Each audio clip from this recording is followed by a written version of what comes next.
ما أنت بتوعد شيء وقت الشيء بروحها ومعناتها ورسالة بغير أحاديث يا قرآن يا إنجليز يا محاضر هالقضي وروحها وقضي بإلهي بمحاضر إلهي بمحاضر محلنا وحشرف له وملك شقيسي اللي يرانا اسكسوا يدبر الدين ورياشتا iyo hooyooyinka dhalay ubadka ka qayb gacaaqay ku dhiirigeliyay aad u mahadcelin Allah ka ajirsiiyo. waxay ahayd xaflad si weyn loo soo agaasimay oo ka dhacday gudaha masjidka Al-Raxma ee degmada Balad Xawo. ujeedka xafladda ayaa ahayd daahfurka maxadka ama iskuulka hoose dhexe iyo sare ee Tanbiih iyo sidoo kale abaalmarinta qaar ka mid ah ardayda maxadka oo muddo kooban oo ay dhiganayeen horumar ballaaran sameeyay. dhanka kale waxaa xafladda ka soo qayb galay waalidiin, macallimiin, ardaydii wax ka baranaysay maxadka iyo marti sharaf kale sida culamaa u diin, salaadiin iyo qaybo kale oo ka mid ah bulshada. ugu horreyn waxaa mikrofoonka lagu soo dhaweeyay qaar ka mid ah ardayda oo soo bandhigay waxyaabihii ay barteen. Bismillahirrahmanirrahim. Subhanalladhi asra بعبده ليلا من المسجد الحرام إلى المسجد الأقصى الذي باركنا حوله. اسمي عبد القادر عبد الله عبدل. أنا طالب من طلاب معهد التنبيه للعلوم الشرعية واللغات. أريد أن أقدم لكم خطبة تتعلق بترحيب الضيوف.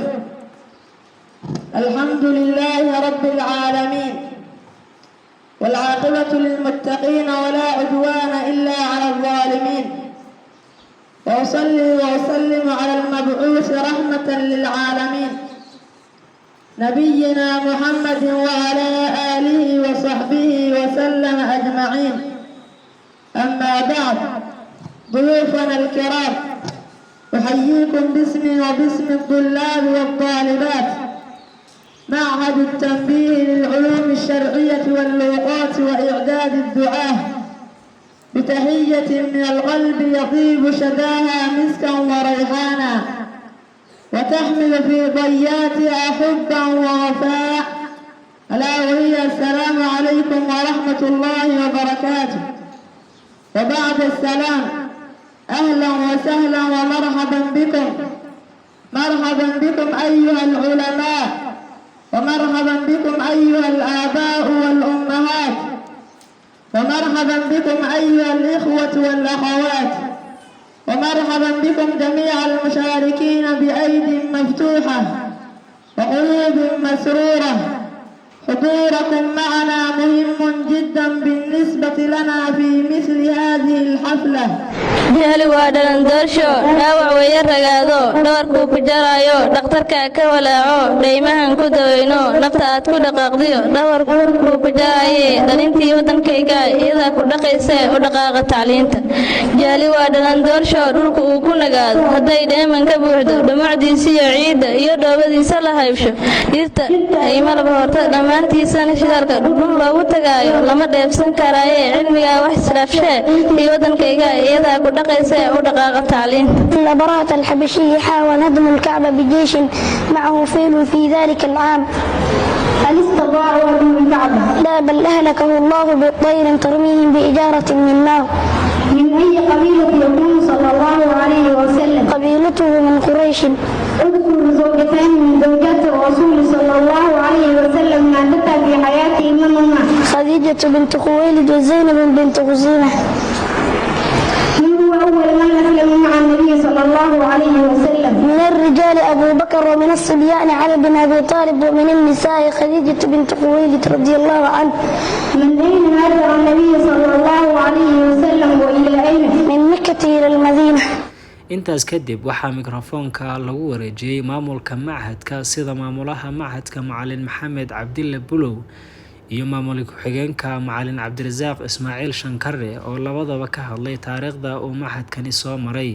culimada, salaadiinta, waalidiinta, odayaasha, hooyooyinka qiimaha badan, dhammaan mucallimiinta iyo qof walba heerka uu jooga darajadiisa ayaan ku salaamayaa.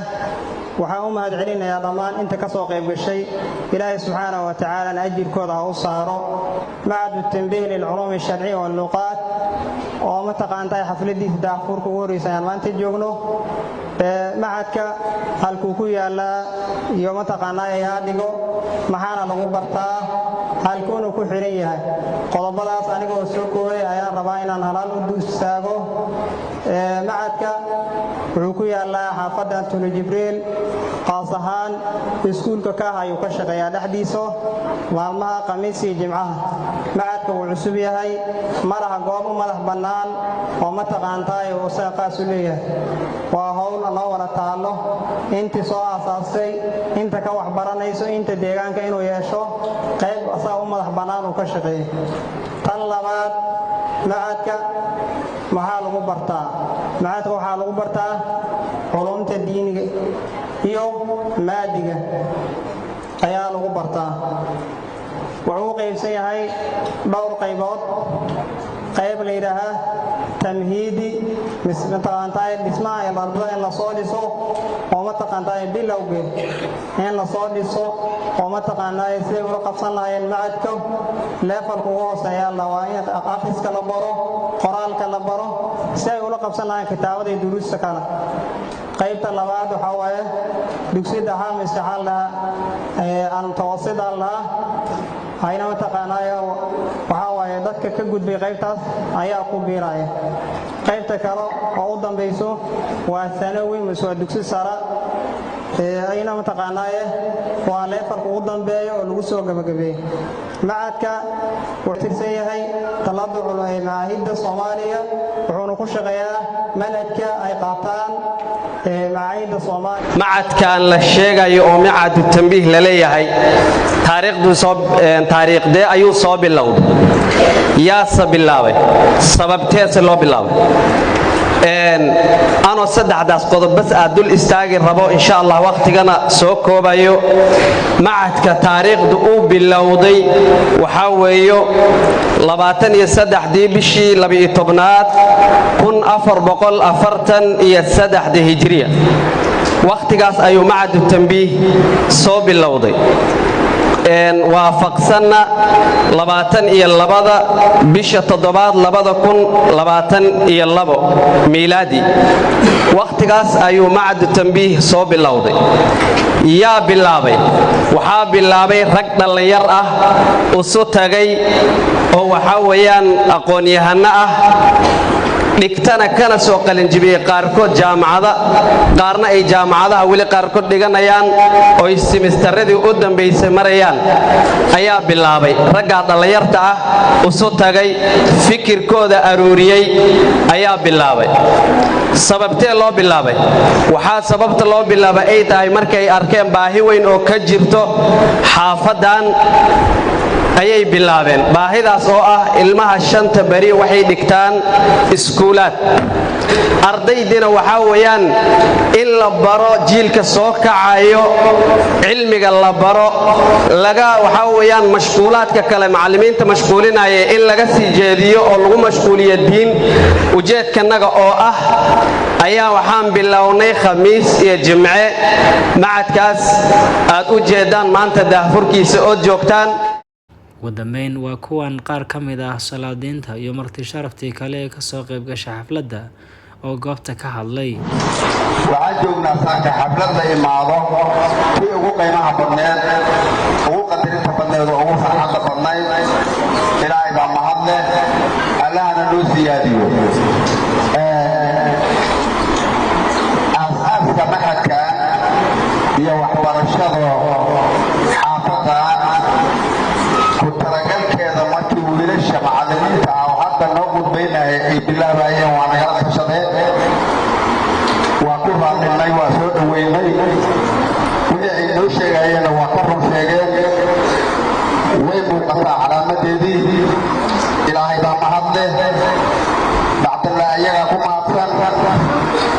waxaan kaloo u mahad celinaynaa dadweynaha qaybihiisa kala duwan oo ardadan dhalay kula garab galay wiilashii soo qalqaaliyey waxbarashada qiimaha badan khayr allah siiyo waxaad aasto oo aan lagula qabanin waa ku qasaaraysaa laakiin waxa qiimo leh dadka aad adigu wax u soo jeedinayso inay fahmaan waxa aad wado qiimaheedu kugu qadariyaan ay kula qabtaan horumarka iyo ilbaxnimada waxay ku jirtaa laba qaaf dhexdood laba xaraf oo laba qaaf ah ayay ku jirtaa اقرأ باسم ربك الذي خلق ينور القلم لولا لما قاف بالله لولا قاف هرومرك ينورشا يبحنمدا لما قاف تحتوك وكنتك قلبك يقرأ